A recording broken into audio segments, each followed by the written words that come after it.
Gracias por estar con nosotros una vez más. Dios bendiga sus vidas. Este día vamos a meditar acerca de un tema muy importante que está en el capítulo 2, en el capítulo 10 de segunda carta del apóstol Pablo a los Corintios, del verso 3 al verso 6. Dice así la palabra de Dios. Pues aunque andamos en la carne, no militamos según la carne. Porque las armas de nuestra milicia no son carnales, sino poderosas en Dios para la destrucción de fortalezas, derribando argumentos y toda altivez que se levanta contra el conocimiento de Dios, y llevando cautivo todo pensamiento a la obediencia a Cristo, y estando prontos para castigar toda desobediencia cuando vuestra obediencia sea perfecta. El Señor bendiga su palabra. Vamos a hablar acerca de este asunto que es tan importante, que nos habla acerca de nuestra mente. Tenemos que entender que el ser humano, aunque a veces no lo entendamos, somos controlados en la mayoría de las veces por nuestros pensamientos. Desafortunadamente, el enemigo de nuestras almas es el lugar que ocupa para manipular a muchas personas. Todo lo hace a través de pensamientos, cosas que él pone en tu mente, cosas que él pone en nuestra cabeza y nos hace creer, nos hace pensar cosas que no son, a base de mentiras. Y mire cómo dice este versículo, este pasaje que leímos, dice, está en 2 de Corintios capítulo 10 del verso 3 al 6. Dice, pues aunque andamos en la carne, no militamos según la carne. Lo primero que el apóstol nos explica aquí, que aunque somos seres humanos, somos seres de carne, no militamos de acuerdo a nuestras fuerzas como humanos, a nuestra carne. En pocas palabras, nosotros no estamos en una milicia humana. Esto no es algo humano, no estamos hablando aquí de tanques de guerra, ni metralladoras, ni pistolas, ni cosas de esas. Estamos hablando, dice, aunque andamos en este cuerpo de carne, no caminamos ni militamos de acuerdo a la carne. Dice el verso 4, porque las armas de nuestra milicia no son carnales, sino poderosas en Dios para la destrucción de fortalezas.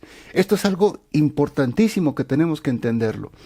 Las armas que Dios nos ha dado no son rifles, ni pistolas, ni metralladoras, ni bombas atómicas. Eso no funciona. Estamos hablando del mundo espiritual, las armas que Dios nos ha dado para poder controlar y destruir las fortalezas del enemigo. Ahorita lo vamos a ver adelante. Pero quiero que recuerdes, existen dos mundos, el mundo espiritual, el cual no puedes ver, y el mundo físico, el mundo material, el cual vemos, aquí nos movemos, aquí vivimos, aquí hacemos todas las cosas. Y el Señor nos dice en su palabra que aunque estamos en este cuerpo humano, tenemos que recordar que, fíjese esto bien importante, que es el mundo espiritual el que controla al mundo físico, no al revés. Es el mundo espiritual el que controla al mundo físico. Claro, mucha gente dice entonces, ¿por qué Dios permite? Bueno, Dios no es que Dios permita, Dios no interviene a menos de que tú lo dejes intervenir en tu vida. Recuerda que cuando Dios creó al ser humano, le delegó la autoridad y la responsabilidad al ser humano. Dios delegó, eso está en el libro de Génesis capítulo 1.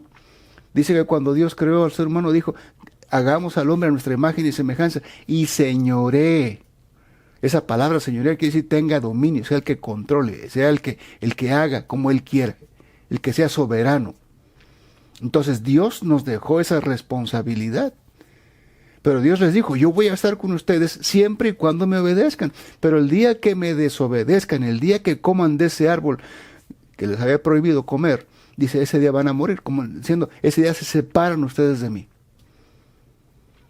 El hombre tristemente decidió separarse de Dios. Fue engañado por el enemigo, dice la Biblia, ahí le puede usted leer el capítulo 3 de Génesis, y fue engañado y al haber escuchado, al haber creído las mentiras del enemigo, él mismo, el ser humano, se separó de Dios. Es como si le dijera, ¿sabes qué, Dios? Déjame hacer las cosas como yo quiero, no quiero que tú me digas qué hacer. Y así hay mucha gente que no están tan llenos de orgullo, porque todos los seres humanos estamos contaminados con esa cosa que se llama orgullo. Esa es la naturaleza del diablo, el orgullo. El orgullo no te deja ver, el orgullo te hace creer que tú y solamente tú sabes todas las cosas y que tú, ¿qué me vas a enseñar tú? Y hay cuánta gente que dice, estoy orgulloso de mi raza, orgulloso de mi nación, orgulloso. La Biblia dice que Dios resiste a los orgullosos y le da gracia a los humildes. El orgullo, mi amigo, mi hermano, es veneno satánico. No debe estar en nosotros el orgullo. Es malo, te hace daño, destruye a las personas el orgullo. Cuánta gente por orgullo prefiere morirse que arrepentirse y se van al infierno. Ni modo. Pero bueno, entonces tenemos que entender que Dios no es culpable de las cosas que están pasando. Dios en su misericordia ha intervenido porque está viendo cómo el hombre se está autodestruyendo. Y porque nos ama, ha intervenido para evitar que se destruya y se acabe. Porque el hombre hizo una mala decisión, decidió obedecer a su enemigo en lugar de obedecer a Dios, su creador, que es su amigo sobre todas las cosas. Bien, entonces tenemos que recordar que el mundo espiritual es el que tiene control. Mire, por eso usted ve tanto problema en esta tierra.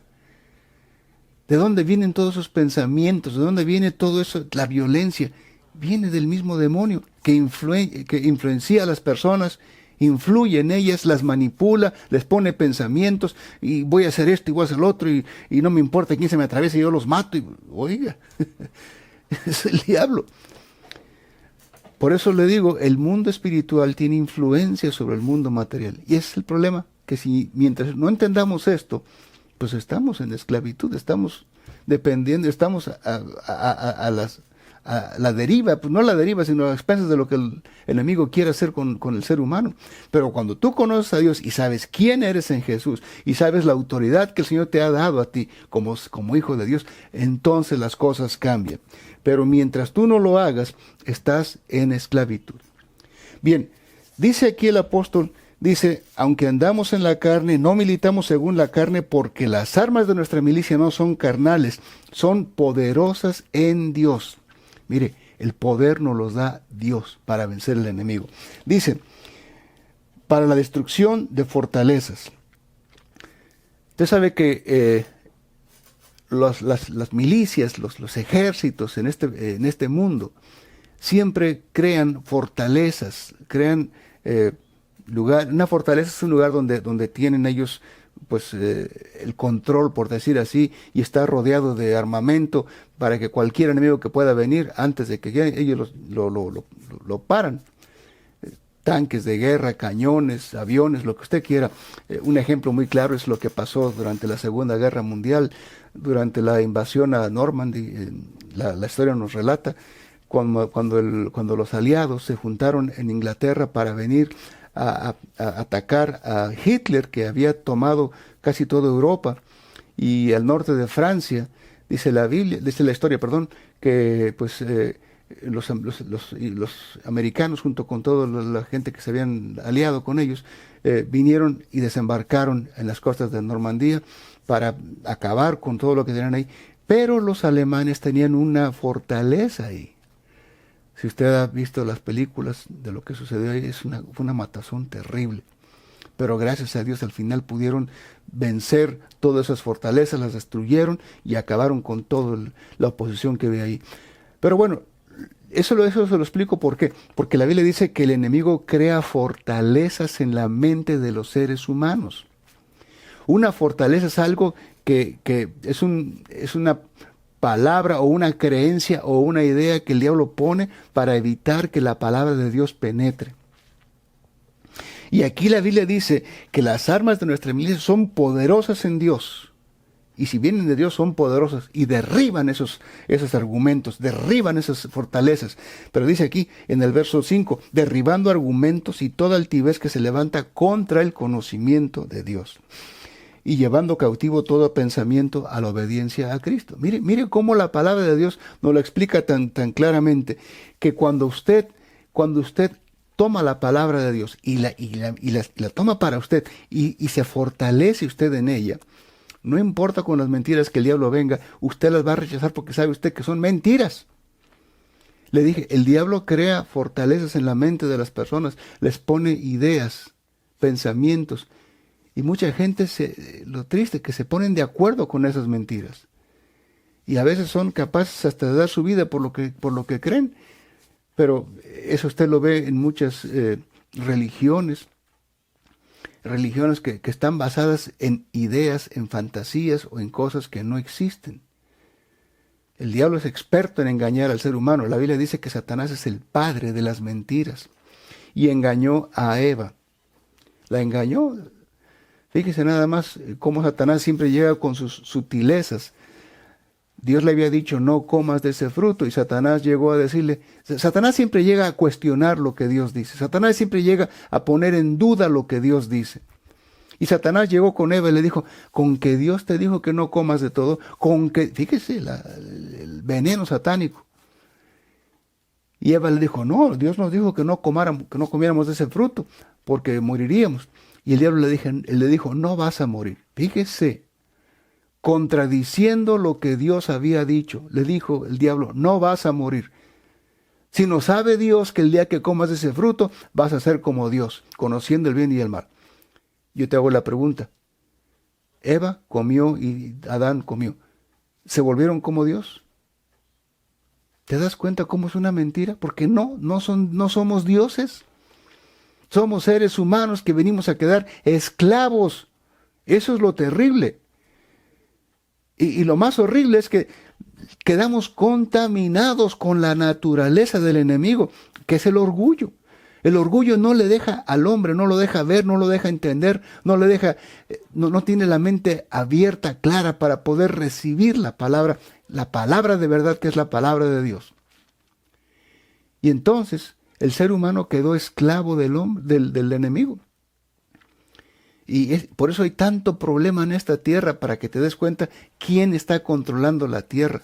Pero Dios en su misericordia ha estado mandando sus mensajeros, ha estado mandando sus servidores, y las vidas de las personas se están cambiando cuando le entregan su vida a Jesús. Pero mientras tú te mantengas cerrado en una creencia, en una religión, que lo que te enseña nada más son ritos y cosas que no sirven para nada, no vas a poder avanzar a ninguna parte. Pero cuando tú abres tu corazón y le dices, Señor, tú tienes que tener algo más, tiene que haber algo más.